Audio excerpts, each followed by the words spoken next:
नमस्कार दोस्तों, आप देख रहे हैं UP news live update channel में देश दुनिया की खबरें। हमारी वीडियो कहां से देख रहे हैं कमेंट में जरूर बताइए और चैनल को शेयर और सब्सक्राइब जरूर करें। चलिए बढ़ते हैं पहली खबर की ओर। प्रधानमंत्री नरेंद्र मोदी ने असम में कई महत्वपूर्ण परियोजनाओं का उद्घाटन करते हुए राज्य के विकास को नई गति देने का संदेश दिया। इस दौरान बुनियादी ढांचे, कनेक्टिविटी, स्वास्थ्य और ऊर्जा से जुड़ी योजनाओं का शुभारंभ किया गया। इन परियोजनाओं से रोजगार के नए अवसर सृजित होने और स्थानीय अर्थव्यवस्था को मजबूती मिलने की उम्मीद जताई गई। कार्यक्रम में राज्य सरकार के प्रतिनिधियों और बड़ी संख्या में लोगों की भागीदारी रही। प्रधानमंत्री ने कहा कि केंद्र सरकार पूर्वोत्तर के समग्र विकास के लिए प्रतिबद्ध है। नई योजनाओं से क्षेत्र में निवेश बढ़ेगा, सुविधाएं बेहतर होंगी और आम जनता को सीधा लाभ मिलेगा।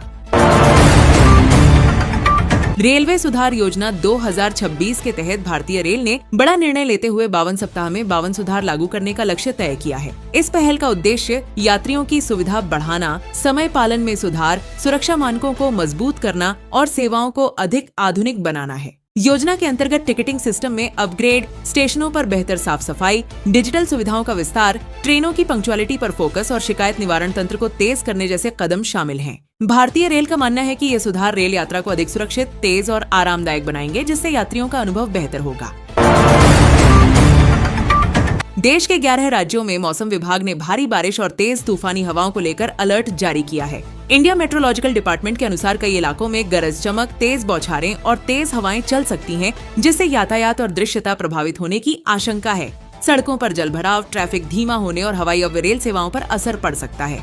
लोगों को अनावश्यक यात्रा से बचने, सुरक्षित स्थानों पर रहने और मौसम से जुड़े अपडेट पर नजर रखने की सलाह दी गई है। प्रशासन को भी सतर्क रहने और आपात स्थितियों से निपटने के निर्देश दिए गए हैं, ताकि जनजीवन पर न्यूनतम प्रभाव पड़े। यूपी में साथी पोर्टल किसानों के लिए बड़ा सुरक्षा कवच बनकर उभर रहा है। इस पोर्टल के जरिए बीज, उर्वरक और कीटनाशकों की गुणवत्ता की जांच आसान होगी। अब उत्पादों पर लगे QR कोड को स्कैन करते ही कंपनी, बैच नंबर, लाइसेंस और प्रमाणन से जुड़ी पूरी जानकारी सामने आ जाएगी। इससे नकली और घटिया कृषि उत्पादों पर रोक लगेगी तथा किसानों को सही सामग्री मिल सकेगी। सरकार का उद्देश्य पारदर्शिता बढ़ाना और किसानों को ठगी से बचाना है। विशेषज्ञों का मानना है कि डिजिटल सत्यापन से बाजार में भरोसा बढ़ेगा, उत्पादन लागत घटेगी और फसल की गुणवत्ता में सुधार होगा। कांग्रेस नेता राहुल गांधी ने अमेरिकी ट्रेड डील को लेकर केंद्र सरकार पर तीखा हमला बोला है। उन्होंने प्रधानमंत्री से 5 सवाल पूछते हुए डील की पारदर्शिता और देश हित पर स्पष्टता मांगी। राहुल ने पूछा कि समझौते में भारतीय उद्योग, MSME और किसानों के हित कैसे सुरक्षित रहेंगे, रोजगार पर इसका क्या असर पड़ेगा, क्या संसद और संबंधित हितधारकों से पर्याप्त चर्चा हुई, डील की शर्तें सार्वजनिक क्यों नहीं की जा रही और क्या इससे घरेलू बाजार में सस्ती आयातित वस्तुओं का दबाव बढ़ेगा। उन्होंने सरकार से विस्तृत जवाब देने की मांग की।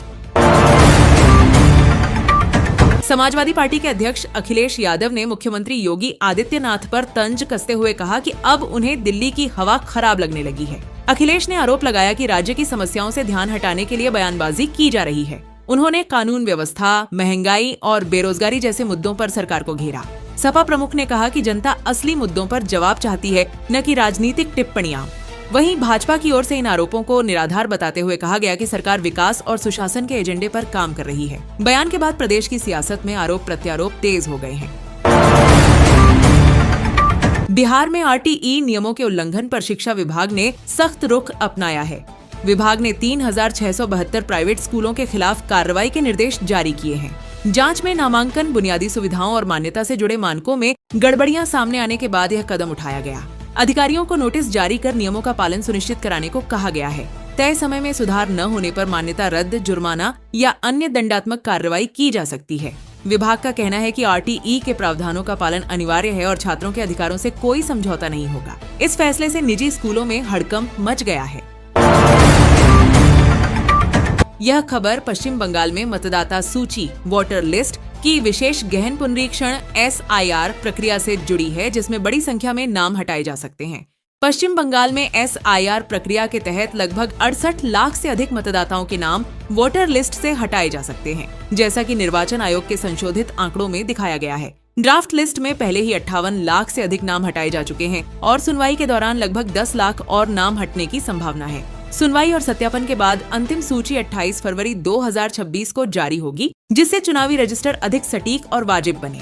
राजनीतिक दलों में इस प्रक्रिया को लेकर अलग अलग प्रतिक्रियाएं आ रही हैं और यह आगामी विधानसभा चुनावों के लिए अहम मुद्दा बन गया है। यूपी सरकार ने मनरेगा में पारदर्शिता बढ़ाने के लिए बड़ा कदम उठाया है। अब राज्य के सभी जॉब कार्ड धारकों की अनिवार्य ई-केवाईसी कराई जाएगी। इस प्रक्रिया के जरिए लाभार्थियों की पहचान डिजिटल रूप से सत्यापित होगी, जिससे फर्जी जॉब कार्ड और गलत भुगतान पर रोक लगेगी।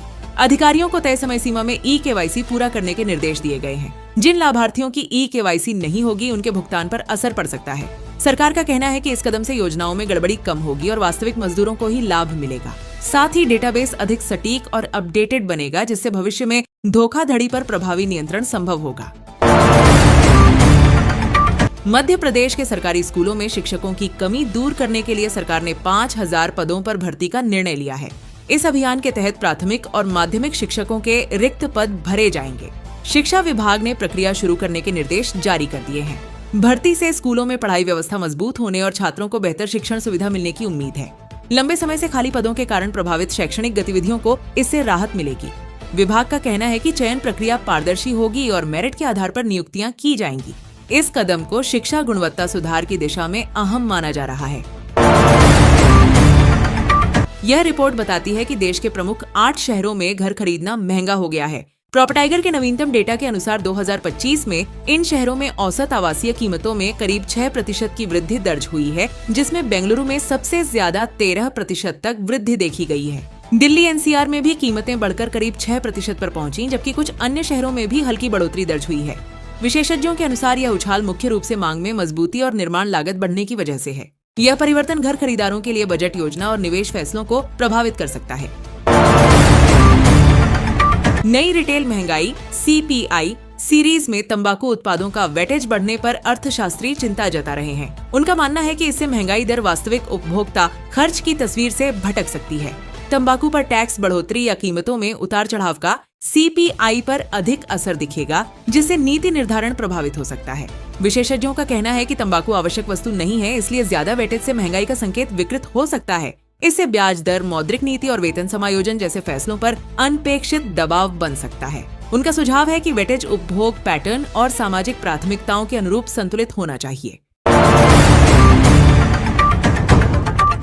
अमेरिका के ताजा आर्थिक आंकड़े सोने चांदी की कीमतों की अगली दिशा तय कर सकते हैं। विशेषज्ञों के मुताबिक अमेरिका में मजबूत रोजगार डेटा, महंगाई संकेतक और फेडरल रिजर्व की नीति अपेक्षाएं कीमती धातुओं पर दबाव बना सकती हैं। एक्सपर्ट्स का कहना है कि यदि ब्याज दरों में कटौती की उम्मीद टली या डॉलर मजबूत रहा तो गोल्ड सिल्वर में और गिरावट संभव है। निवेशकों को वोलेटिलिटी के बीच सतर्क रहने और डेटा आधारित रणनीति अपनाने की सलाह दी जा रही है।